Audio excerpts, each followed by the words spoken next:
Every company needs to have in place policies, practices, and procedures. It's the way you do things in your organization. Today, we're going to analyze what the terms really mean in a practical sense and what you can do to ensure you're using the best policies, practices, and procedures to be successful.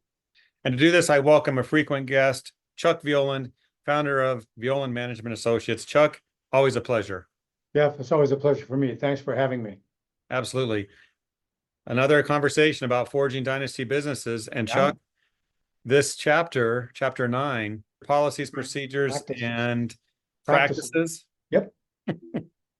I tell you, Chuck, when I ran my business, I needed this chapter. So I look forward to what you're going to say. Run through the definitions to start out, though, because I think that might help our conversation. Oh, yeah. The policies, practices, and procedures. You just can't beat a little alliteration to make things sound so simple. So let's go in and see what each one of these are. First, policies are the written rules for behavior, attire, and all the laws and regulations that apply to the workplace. They cover topics from paid time off to discipline, safety, a drug-free workplace, and employee benefits. Practices are what you actually do. They may not be in writing, but when you respond to a certain situation the same way over and over, it defines a policy or an expectation. Now, here's the kicker, Jeff. Okay, when a practice is inconsistent with what's in writing, the practice is actually what counts from a legal perspective. And then we come to procedures. Now, procedures are the written instructions of how your services are provided or how specific tasks are completed. Think in terms of written step-by-step instructions, videos, documents, forms, templates, that kind of thing. Well, Chuck, that makes sense. Now I have to ask, some might say this is over formalizing a company. It could lose its personality. What do you think about that? Does that really play in this? Yeah, well, that sounds like an entrepreneur speaking, Jeff. And yes and no is my answer. In the early stages of your company, these don't play as big a role as when your company is larger.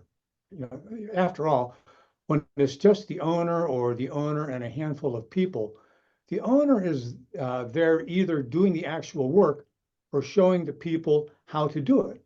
They're on site to perform instant quality control and to manage efficiencies.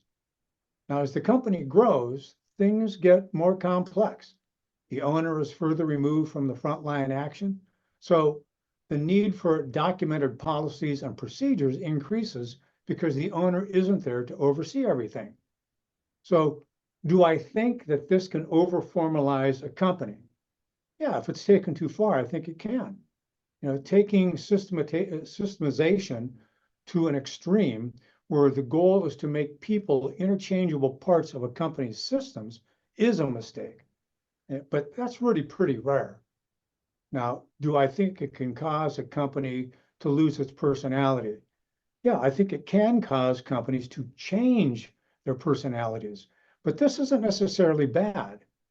You know, the old days in a business when you were hip shooting decisions and management was by mood-driven decisions, they're behind you now.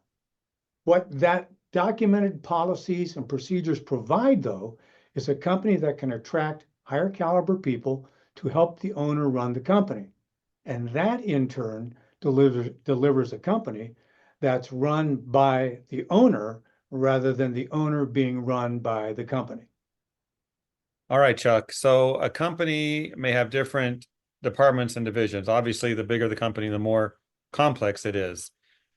How can you write policies, practices, and procedures? There they are, the three P's, to fit all of those. Yeah, I'll tell you what, it's tough. Okay. First of all, it's an ongoing process. And because things are always changing within an organization, the process never ends.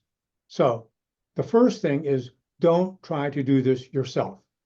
Entrepreneurs and business owners are usually not hardwired, or they don't have as much time because they have more pressing issues, more pressing demands to take the time to write all the procedures.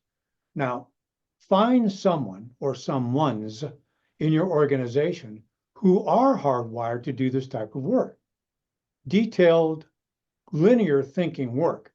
If you're familiar with the DISC scale, you're probably looking for people who are high S's or high C's.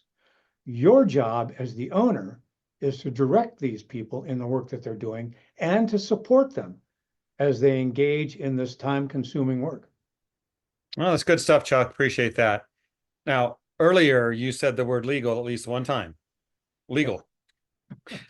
So let's talk about that. Having these in place, these 3 Ps, policies, practices, procedures, how does that protect a company? Well, I am not an attorney, Jeff, and no policy is airtight from a legal challenge. But having policies and procedures documented and then followed will help ensure that all your people are treated with fairness and consistency. This in turn helps foster a culture of trust throughout the organization, a culture where people are more inclined to voice their concerns to their manager first before they seek a legal remedy. Now, if you have documented policies and procedures, and again, if you follow them, you have a much better chance of surviving a legal challenge than just telling a judge, oh, this is the way we always did it here, or simply claiming ignorance. That's just not going to work. That's Okay? how we've always done it here, Chuck. I mean, I love that because that's a common excuse. Yeah. Oh, yeah. All right. I think we covered this nicely. Let's talk about those watching are determined to do this. They're listening to you, Chuck. They're like, we need to do this. Any words of advice on how to get started? And to be honest, what challenges are they going to face as they do this? Several, Jeff, actually.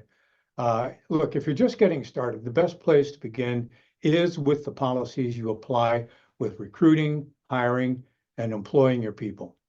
This includes your employee handbook and employee policy documents. But look, again, don't try to do this on your own.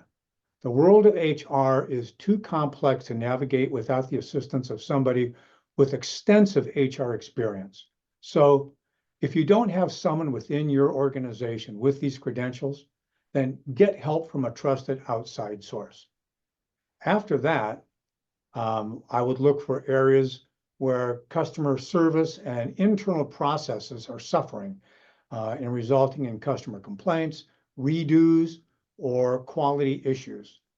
And then finally, I would also look for areas where profitability, cost overruns, or productivity are suffering. These might point to ineffective systems documentation, incomplete training, or just poor communication. The red flags in these areas usually show up pretty clearly and pretty early. Well, Chuck, thank you for this today. Let's end with this. Any final words of advice you have for your fellow entrepreneurs watching this program? Yeah, actually, I do, Jeff. Running a business is a balancing act, right? The owner is constantly balancing the demands that are being placed on their time. And those demands are constantly shifting. Now, some are moving up in priority, some are moving down.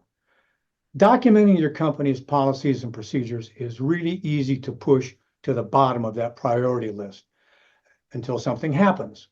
And that something is usually not good. So be sure to enlist the help of someone to help you write them. Don't try to do this on your own. And don't break the bank over focusing on writing procedures while you ignore the need to earn a profit in the company.